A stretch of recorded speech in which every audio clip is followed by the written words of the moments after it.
Time now for a check of the top business news stories. Delano D'Souza joins me now. Good morning to you, Delano. Good morning. Let's start, shall we, with some news out of Turkey, news of a credit rating downgrade and the reaction from the leadership there. That's right, Tom. The ratings agency Moody's has downgraded Turkey's credit rating to junk. The country has been revised to Ba1 from Baa3. The downgrade comes 2 months after the botched coup in July. Turkey has also fallen victim to a spate of terror attacks in recent months. Fitch is now the only major ratings agency to keep Turkey at investment grade. Despite the recent downgrades, authorities in the country say they're not concerned. Take a listen.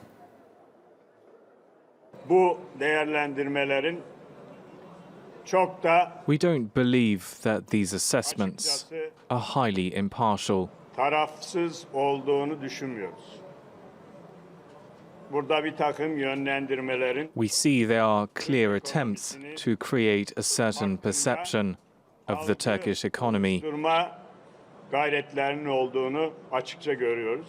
Türk ekonomisi The Turkish economy cannot be controlled 3-5 tane with the reports of 3 to 5 agencies. raporlarına göre hizaya geçecek bir ekonomi değildir.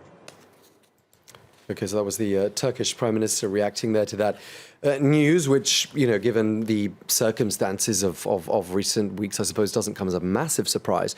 But just tell us how the markets have started the trading week, Delano. Well, Tom, it's been a negative start to the week over in Asia this Monday. The Nikkei in Japan ended down nearly over 1%, as you can see at the close.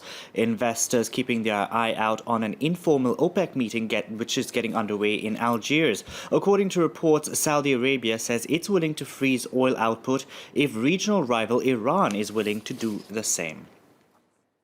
Let's take a look at some of the other stories we're tracking for you now. And 3/4 of British CEOs say they'd consider shifting their operations out of the country. This following the vote to leave the European Union back in June.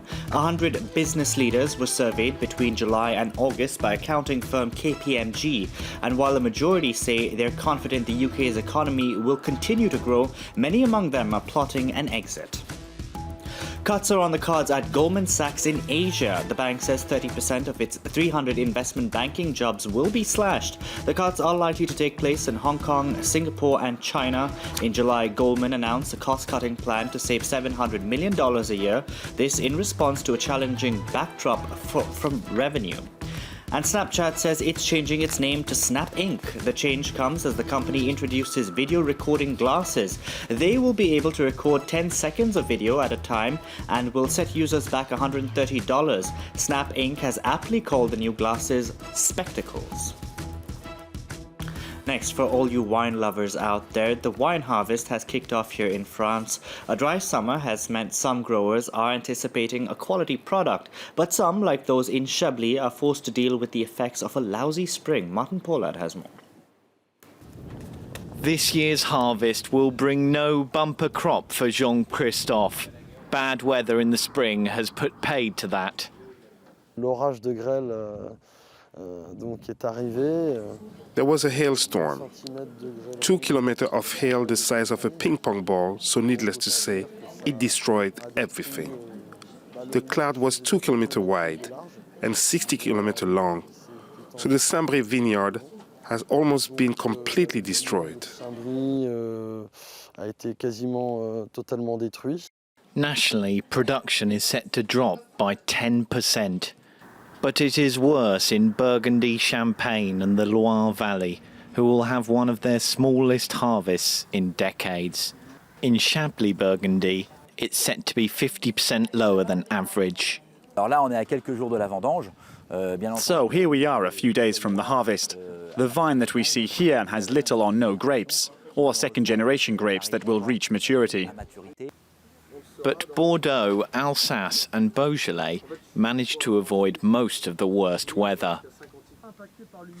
These regions are set to match or exceed last year's output, and some predict the drier weather of this summer will lead to better quality wines.